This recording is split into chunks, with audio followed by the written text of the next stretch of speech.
Bang, udah bang.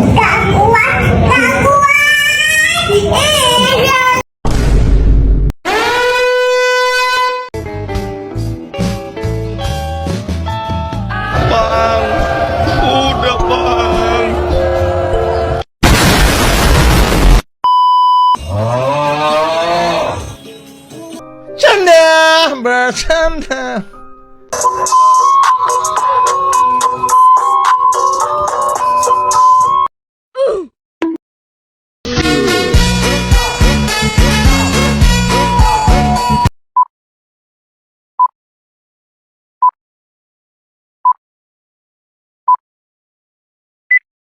Assalamualaikum warahmatullahi wabarakatuh. Perkenalkan, nama saya Ajeng Nafisa Putri Rahmadani dengan NIM 1640 kelas 2 SDA 4. Video ini saya buat guna memenuhi tugas UAS Ilmu Pendidikan. Saya mengambil tema landasan ilmu pendidikan yuridis, religius, ekonomi pendidikan. Semoga video ini dapat memberi manfaat dan pemahaman lebih dalam mengenai 3 landasan penting dalam dunia pendidikan. Selamat menyaksikan dan semoga bermanfaat. Wassalamualaikum warahmatullahi wabarakatuh. Halo teman-teman semuanya, hari ini kita akan membahas 3 landasan penting di dunia pendidikan. 1. Yuridis, 2. Religius, 3. Ekonomi. Kenapa kok penting? Karena pendidikan yang kita jalani tidak bisa lepas dari aturan hukum, nilai-nilai keagamaan, dan juga faktor ekonomi. Tanpa ketiga hal ini, pendidikan bisa kehilangan arah dan makna. Mari kita bahas satu persatu dengan contoh nyata dalam kehidupan sehari-hari. Pertama, landasan yuridis. Landasan yuridis artinya adalah dasar hukum. Segala sesuatu dalam pendidikan, dari kebijakan, kurikulum, sampai sistem pembelajaran, harus sesuai hukum yang berlaku di Indonesia. Contoh landasan yuridis: Undang-Undang 1945 Pasal 31 ayat 1 dan 2 berbunyi, setiap warga negara berhak mendapatkan pendidikan. Pemerintah wajib membiayai pendidikan dasar. Dan selanjutnya, Undang-Undang Nomor 20 Tahun 2003 tentang Sistem Pendidikan Nasional menjelaskan tujuan, prinsip, dan sistem pendidikan, menjamin siswa dan hak guru, mengatur jenjang pendidikan. Landasan yuridis ini menjamin kepastian hukum sehingga tidak ada diskriminasi dalam pendidikan. Semua anak dari Sabang sampai Merauke berhak mendapatkan pendidikan yang layak. Contoh nyata, siswa tidak boleh dikeluarkan sembarangan tanpa prosedur. Guru punya hak untuk mendapat pelatihan dan sertifikasi. Adanya anggaran minimal 20% dari APBN untuk pendidikan. Intinya, landasan yuridis adalah pelindung sistem pendidikan dari pelanggaran dan penyimpangan. Kedua, landasan religius. Landasan ini merujuk pada nilai-nilai agama yang menjiwai proses pendidikan. Di Indonesia, pendidikan tidak hanya mengembangkan kecerdasan intelektual, tapi juga moral dan spiritual. Tujuannya, 1. Membentuk manusia yang beriman, bertakwa, dan berakhlak mulia. Kedua, mendorong toleransi antar umat beragama, karena di Indonesia kan banyak tuh berbagai agama.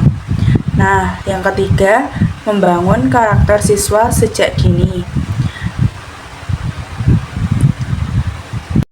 Contoh nyata: 1. Pelajaran agama wajib di semua jenjang sekolah. Kedua, sekolah berbasis keagamaan seperti madrasah dan sekolah Kristen. Ketiga, kegiatan keagamaan seperti doa bersama, pesantren kilat, retreat rohani. Nilai-nilai utama dalam landasan religius. 1. Jujur. 2. Sabar. 3. Hormat pada orang tua dan guru. 4. Saling menghargai perbedaan. Selanjutnya ada penerapan nilai religius dalam kehidupan sekolah. Coba kita lihat bagaimana landasan religius diterapkan dalam kegiatan sekolah sehari-hari. 1. Kegiatan rutin. Doa bersama sebelum dan sesudah belajar. Pelajaran agama sesuai keyakinan masing-masing. Sholat berjamaah di sekolah Islam atau pembinaan spiritual bagi agama lain. Kedua, perayaan dan peringatan hari besar agama. Maulid Nabi, Paskah, Nyepi, Waisak, dan sebagainya. Menumbuhkan rasa hormat dan toleransi. Yang ketiga, pembiasaan sikap religius. Menghormati guru dan orang tua, tidak menyontek, saling membantu dan peduli.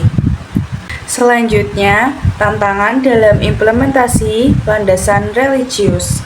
Walaupun sangat penting, penerapan nilai religius juga menghadapi tantangan. 1.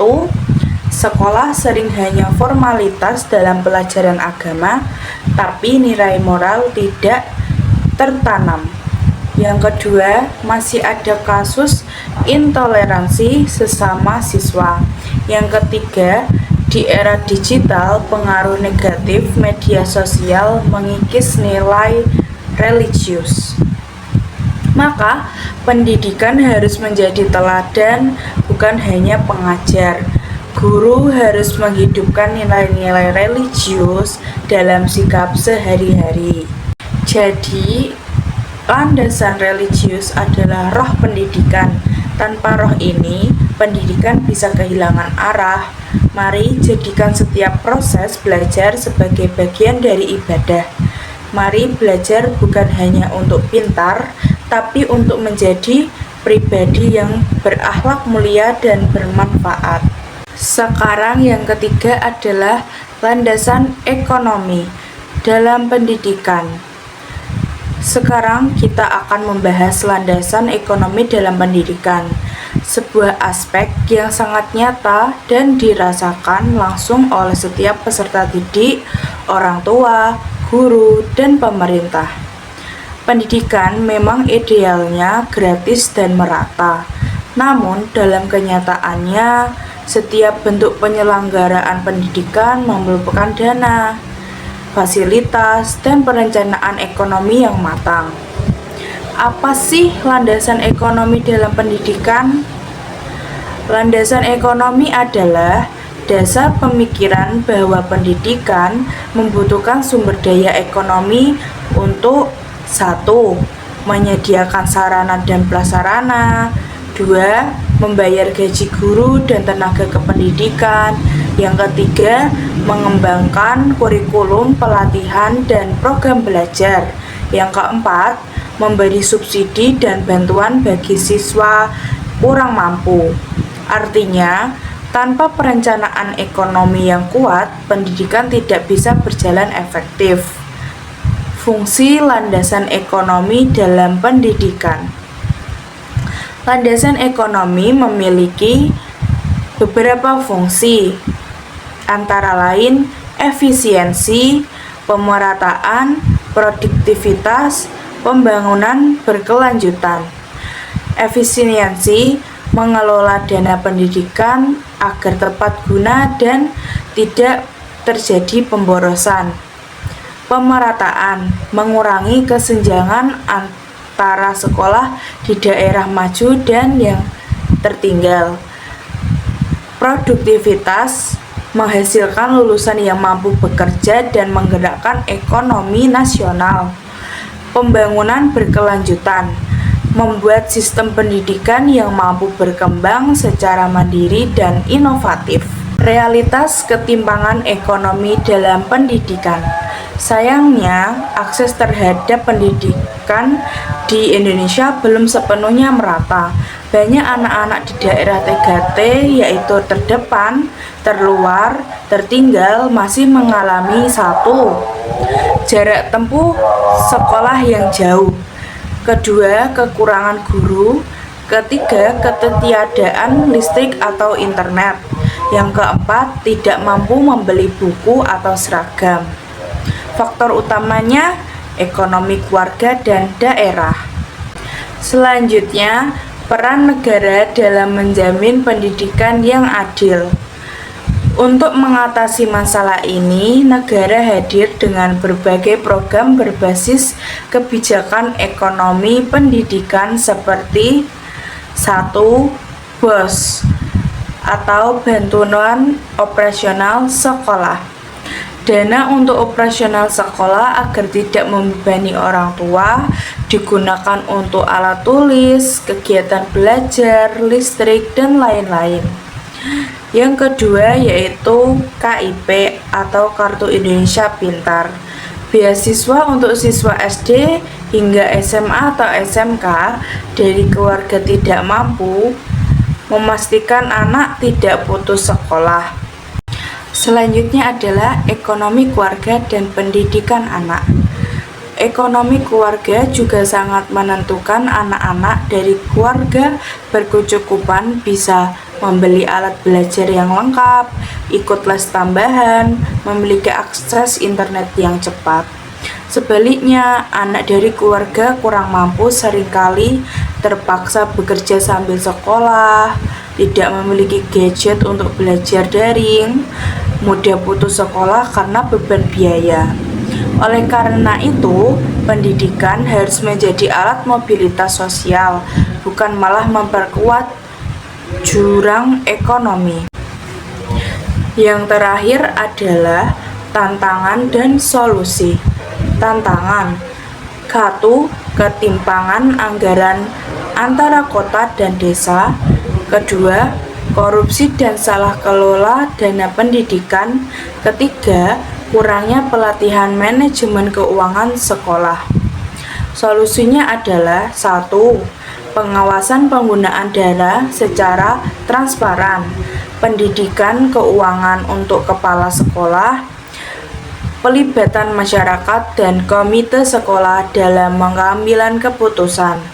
Nah, kesimpulan dari landasan ekonomi adalah landasan ekonomi bukan hanya soal uang, tapi soal kesetaraan, keberlangsungan, dan keadilan. Pendidikan harus membuka peluang, bukan menutup akses.